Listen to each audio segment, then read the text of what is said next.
When the announcement first broke, the entire Korean entertainment industry froze. It was the kind of news that seemed impossible. The kind of twist that fan communities had spent years speculating about but never truly expected to see confirmed. Jong Kook. The iron-willed bachelor. The Sparta of Running Man. The man who had built an entire persona around fitness, discipline, and seemingly eternal singlehood, was married. There had been no hints in the press. No leaked paparazzi photos. No awkward slip-ups on variety shows that usually betray a celebrity's private life. Instead, the truth came crashing down suddenly, as though it had been hidden behind an unbreakable wall until the very moment it was revealed. For years, Jong Kook's bachelor status had been both a running gag and a source of fascination. Fans cheered when castmates teased him about settling down.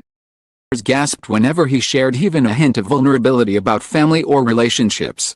His image as Korea's most eligible bachelor had grown so entrenched that it seemed part of his brand. Some fans even clung to the fantasy that he would never marry. That his life as a devoted son, doting uncle, an unstoppable fitness machine would remain unchanged forever. And then, overnight, the fantasy dissolved. He had quietly wed in a ceremony so private and carefully managed that most of his closest industry colleagues didn't know until after it happened. The secrecy was no accident. Sources close to the singer revealed that Jong Kook had been planning this wedding in silence for years, carefully choosing who would be invited, ensuring that no media caught wind of it, and deliberately concealing the bride's identity. The choice was shocking in itself. In a world where celebrity weddings are often turned into media spectacles, sold to magazines for exclusive photo spreads, or broadcast as national events, Jong Kook chose the opposite. He had always been known for his intensity, his need for control, insistence on living life on his own terms. The wedding was no different, tightly contained, fiercely guarded, almost clandestine. But why hide the bride? That became the burning question that dominated headlines for weeks after the revelation. Fans speculated endlessly. Some said she must be a non-celebrity, someone from outside the industry, unaccustomed to fame and therefore in need of protection. Others believed she was a celebrity whose reputation might overshadow Jong Kook's own. Still others conjured conspiracy theories, an old flame, a forbidden romance, a relationship complicated by family ties or industry politics. Whispers began to emerge that the truth was simpler, yet more profound. Those closest to Jong Kook explained that his choice was an act of love, not deception. He wanted to shield his partner from the invasive glare that had dominated his own life for decades. He had seen too many ordinary people destroyed by the weight of public attention. Wife, whoever she was, deserved the chance to live as herself, not as Jong Kook's wife. It was a noble intention, but one that backfired spectacularly. The moment the news broke, the mystery ignited like gasoline on fire. Paparazzi descended on his neighborhood, camping outside his home, stalking his car, and chasing down any woman who appeared near him in public. Tabloids ran wild with speculation, publishing grainy, low-quality photos of women they claimed might be the bride. Internet detectives tore through old clips of Running Man, pointing to glances, jokes, cryptic comments that they now insisted were clues. Trying to protect his wife, Jong Kook had made her the subject of an even more frenzied hunt. At the wedding, though, the atmosphere had been very different. Those who attended described it as intimate but extravagant, a gathering that reflected both Jong Kook's humble nature and the immense love and pride of the two families. The gifts exchanged that day became legends in themselves. The bride's family reportedly presented the couple with a deed to a luxury apartment in Seoul, worth billions of won, ensuring that the newlyweds would begin their life together in comfort and security. Jong Kook's family responded with equal grandeur, a brand new luxury vehicle for the bride's parents and, perhaps most memorably, a custom-built private gym designed exclusively for the couple. It was a symbolic gesture that blended his professional persona with his personal devotion, a promise that health, strength, and resilience would always be at the heart of their marriage. Even his Running Man family contributed to the unforgettable evening.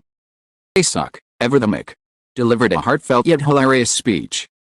Fun at his longtime friend while choking back genuine emotion. Haha.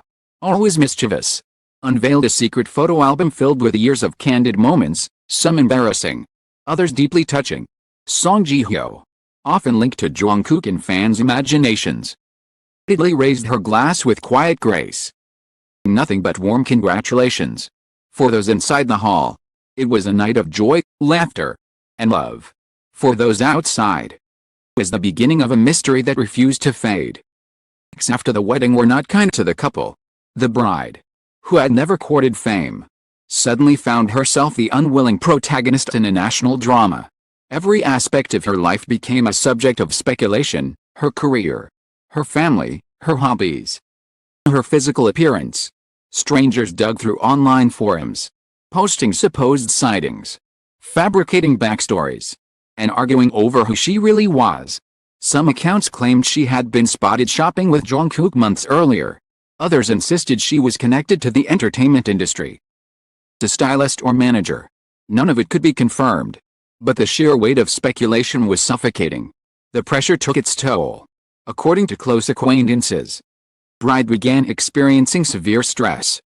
This private world she had known was shattered, replaced by constant surveillance and an endless cycle of rumors. Her work life reportedly suffered, with colleagues whispering about her new identity and clients hesitating to engage with her. The intrusion became so intense that Jong Kook quietly arranged for a physician to be available around the clock, monitoring her physical and mental health as she struggled to cope with the stress. The revelation that she required medical supervision shocked fans, transforming what had once been a fairy tale into a sobering reminder of the dark side of fame. As the story unfolded, fans themselves fractured into opposing camps. Some rallied behind Jong Kook and his wife, filling social media with hashtags like "Protect Jong Kook" and "Respect the Bride," demanding that the press and the public leave the couple alone. Argued that love was a private matter, and that no one had the right to invade the couple's sanctuary. Others, however, couldn't resist their curiosity. They rationalized their invasions of privacy by insisting that a figure as public as Jong Kook owed them transparency. The debate spilled on to talk shows, radio programs, and even into the halls of the National Assembly. One politician referenced the situation in a larger conversation about media ethics. Meanwhile, the entertainment industry grappled with the fallout. Advertisers, once eager to align themselves with Jong Kook's bachelor image, suddenly had to recalibrate. He now a family man to be marketed as wholesome and domestic. Fans reject this new persona? Producers of Running Man debated whether to continue the long-running gag about his singlehood or retire permanently. Some insiders whispered about potential spin-offs featuring Jong Kook and his married life, while others worried that exposing his home life further would only intensify the scrutiny already suffocating his wife. All, Jong Kook remained largely silent.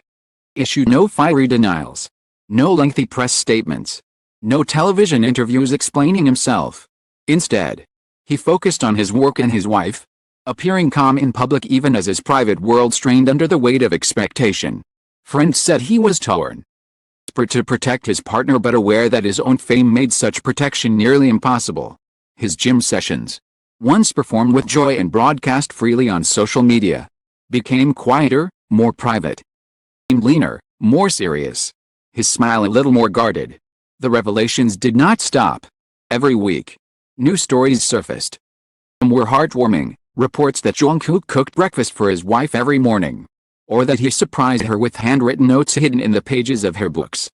Others were darker, claims of heated arguments caused by media intrusion, whispers that the bride considered leaving Seoul permanently, and rumors of strain between the couple and certain colleagues who had inadvertently leaked details about the wedding. For fans who had idolized him for decades. Confusing time. They had begged for this day to come, joking year after year about wanting to see Jong Kook finally settle down. But now that it had happened, the reality was not the fairy tale they had imagined. Instead of joy, there was tension. Instead of romance, there was secrecy. Instead of peace, there was chaos. Yet perhaps that is what made the story resonate so powerfully. Kim Jong Kook's marriage was not a glossy drama scripted for perfect ratings. It was real, messy, complicated, sometimes painful, but undeniably human.